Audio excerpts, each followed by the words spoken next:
Hey everyone, welcome to Strange Stories, where we explore near-death experiences and supernatural stories from people who've had a glimpse of the other side. If you enjoy our content, please consider liking the video and subscribing to our channel. Without further ado, let's get to the story of the day. Story number 1. To set the stage for this story, I have pulmonary fibrosis. This is a fatal ailment that has weakened my lungs, reducing my lung capacity to 40%. I frequently get shortness of breath and hypoxemia. I've had the following 4 times in the previous 2 weeks under similar circumstances. The case I'll mention here, though, is the one with the most deep dream experience. I fell asleep and began dreaming on the night in question. Things took a pretty dark turn within a few minutes. I'm suffocating in my fantasy before I realize it.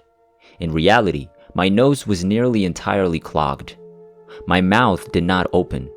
As a result, I was choking. I couldn't tell I was experiencing an issue because it started as a dream. I'd included suffocation in my nightmare. Meanwhile, I'm having a hard time internally. I was attempting to signal the dream people that I needed assistance since I was having difficulty breathing. The most noticeable feature of the dream side of the experience was that the more my body shut down physiologically, the more color methodically drained out of the dream landscape until I realized it had all gone an ashen gray tint. My thinking process also slowed substantially till I couldn't think at all. This all happened in what felt like 2 minutes. Everything in the dream literally froze in time, like a gray photograph that felt as lifeless and dead as I did. Dying was both pleasantly brief and horrifying. I became aware of a sudden, pleasant impulse to gaze upwards toward the sky. The only object that had any color was the sky. It was a lovely, deep blue. 4 things happened the minute I lifted my gaze skyward. I got conscious and was able to think clearly for the first time. I felt revitalized. The lifeless dream's landscape disappeared, and like a light bulb, my human identity and ego switched off, freeing me to totally embrace myself as spirit. The tunnel had formed over my head, luring me in at breakneck speed. The only thing I could think about was the light and God. As I drove, I kept chanting, "God, God, God," to keep my thoughts focused. The tunnel walls were completely dark, with a lovely gold light pulsing through and around it. A magnificent golden light shone at the end of the tunnel. As I began my journey through the tunnel, I realized that my body was nearing the end of its life. Despite the fact that I was still acutely aware of my body's predicament, I vowed to see the tunnel through to the conclusion. Because I'd been through similar scenario twice in the previous week, I felt like an old pro in the tunnel. It occurred to me that there were only 2 reasons I would be going through it. Either I was already dead, or the body was in the process of dying and was not long for the world. In any case, I felt compelled to complete the journey as quickly as possible since I didn't want to waste time hovering over Earth's astral realm. I lost awareness of my body as I traveled farther into the astral plane. In the final moments of the dream, I felt nothing but dread. In the tube, though, I felt the polar opposite. I was pleased and joyful. The flight via the tunnel was completely nice in my opinion. I had a hazy awareness of my body while I flailed around in my bedroom. I concluded that it was essentially a husk and that I should disregard it. I hoped it would quit fighting so I could be free. After all, I wasn't having any difficulties. I didn't need to breathe because it was a problem for the body, not me.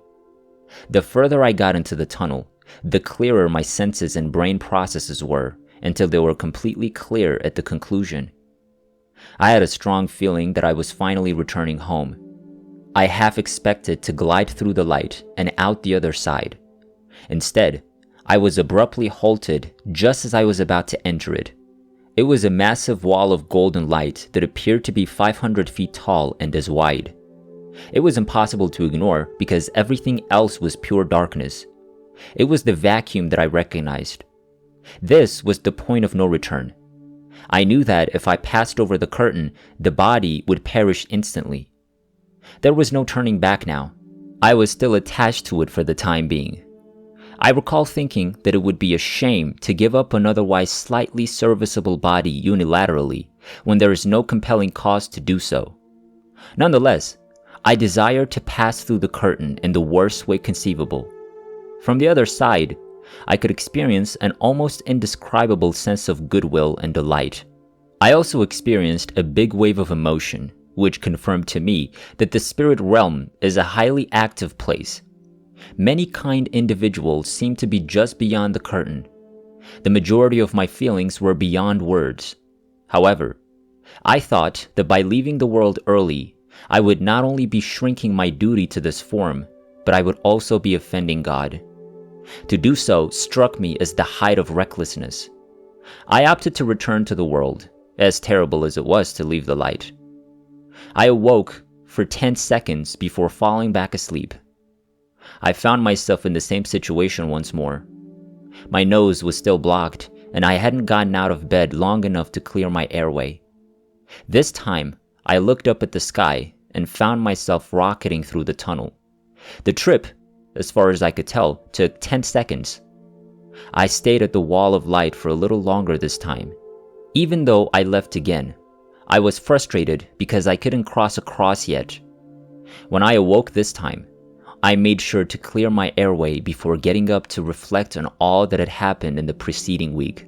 I've experienced the full spectrum of feelings, from moroseness and depression as a result of not being able to cross over to immense joy that I finally know what happens to us when we die. I was informed a few days ago that I would be going through this experience right now. I had entirely overcome my dread of death. Indeed, I eagerly await the day when my turn comes. I was browsing Pinterest and kept coming across a repeated encouragement card that said, "It's worth it. Your patience will be rewarded." It was the one thing that kept repeating itself no matter how far down the list I scrolled. It serves to comfort me that, while disappointing, I made the right decision. I glance at it frequently to remind me of why I returned. Story number 2. 2 near-death experiences, both involving visual vision of earthly occurrences remote from the body. I'm 17, and I'm sitting in a classroom on a warm fall afternoon, listening to the teacher complete his presentation. I'm also suffering from excruciating menstrual pains.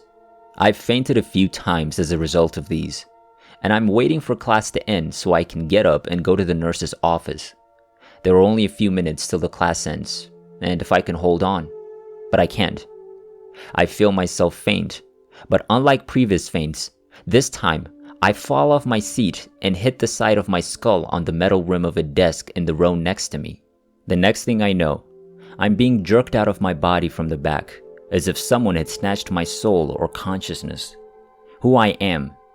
In other words, from the back of my neck. I find myself outside the school building, across the street from it, looking at it from what appears to be a position a dozen feet up in the air and somewhat to the left of the front of the school. I can see the classroom's second-story window from where I was. But I don't question what happened or why I've ended up here.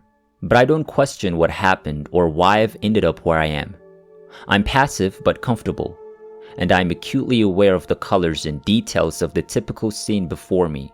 Unlike a dream, this landscape depicts the type of day it was before I fainted. Sunny, blue skies, midday, and location. This was one of the reasons I'll never be persuaded it was all a dream. The colors are very vibrant, and the feeling of being completely aware of the day and scenery is all-encompassing. I take in the entire situation, not just what is in front of me, but also what is surrounding me and behind me. The class change bell rings, and I notice students walking from one of the outlet school buildings to the main building.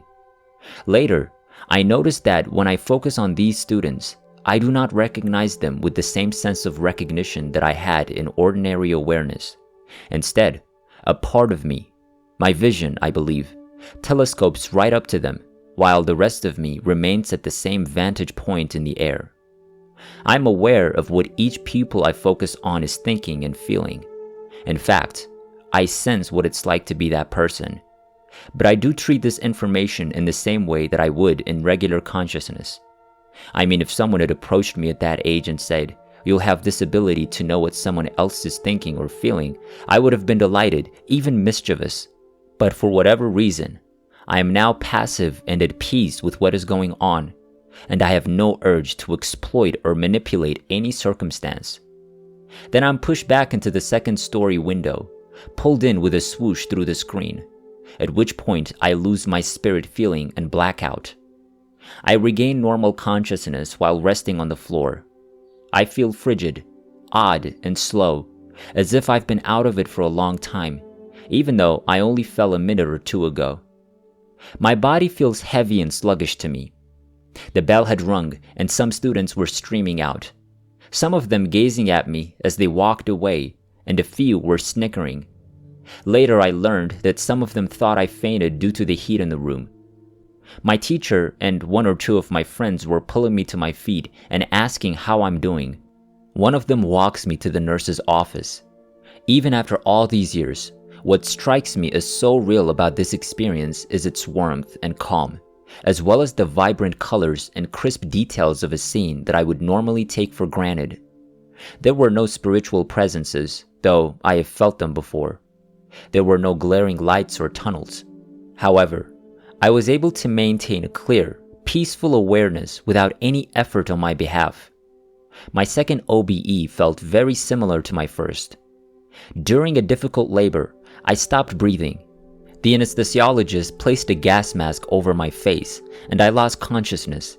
I'm not sure when it happened, but I found myself outside the hospital during my delivery's afternoon, observing the traffic around the hospital, aware of intersections and traffic, the partly cloudy sky, pedestrians walking into the hospital, every detail as clear as a bell, and the same peaceful feeling. This OBE, however, appears to be much shorter than the previous. I'm not sure how I know this to this day, but I do. Then I'm back in the delivery room, having just delivered a healthy baby boy. Story number 3. Mine happened when I was 20 years old in 1953. I was expecting a child. I was close to death after 5 hours on the delivery table. I needed blood, but there was none available in my little town. At that point, the doctor decided to transport me in an ambulance to a hospital in Nashville, which was 25 miles away. It was close to midnight. The previous ambulances were heavy-duty machines. When I died, my husband was frightened to be that near to me, so my mother climbed in next to me. When the NDE began, while they were deciding whether to send me, the doctor assumed I'd gone into a coma because I was listening to every word.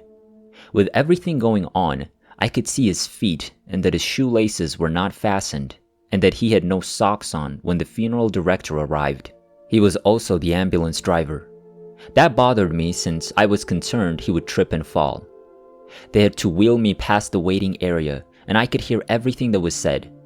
My mother-in-law kept saying to me, "She's no longer alive. Take a look at her eyes have rolled back into her skull." I couldn't see anything at the time. It was pitch black. I was hovering between the top and my body when they put me in the ambulance. I could evidently hear myself moaning, and all the while I was thinking, "I wish you would be quiet." It was as if my body was someone else's and I saw it as a distraction, and all I wanted was for it to be quiet.